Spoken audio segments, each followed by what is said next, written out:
హీరోకి, క్యారెక్టర్ యాక్టర్‌కు తేడా చెప్పిన 'ఎస్‌వీఆర్'. మహానటుడు 'ఎస్‌వి రంగారావు' తొలుత కథానాయకునిగానే పరిచయమయ్యారు.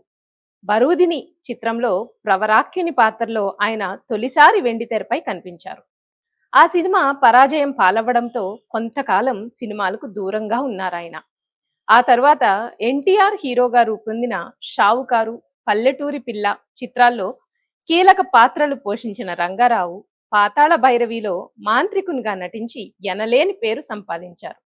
ఆ సినిమాలో హీరో ఎన్టీఆర్ మంచి శరీర దారుఢ్యంతో ఉండగా ఎస్వీఆర్ పీలగా ఉంటారు.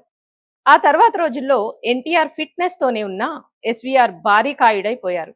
ఓసారి హీరోకి, క్యారెక్టర్ యాక్టర్‌కి తేడా ఏంటని చర్చ జరుగుతుండగా ఎస్వీఆర్ కల్పించుకుని హీరో గ్లామర్ కాపాడుకోవాలి, క్యారెక్టర్ యాక్టర్ పాత్రగా మారాలి అని చెప్పారట. ఇవి రెండూ కూడా కష్టమైనవే అని కూడా ఎస్వీఆర్ అభిప్రాయపడ్డారట. పాతాళ భైరవిలో ఎన్టీఆర్ నాకంటే బలంగా ఉంటారు, నేను పీలగా ఉండేవాణ్ణి. తరువాత ఆయన కంటే డబల్ అయ్యాను నేను.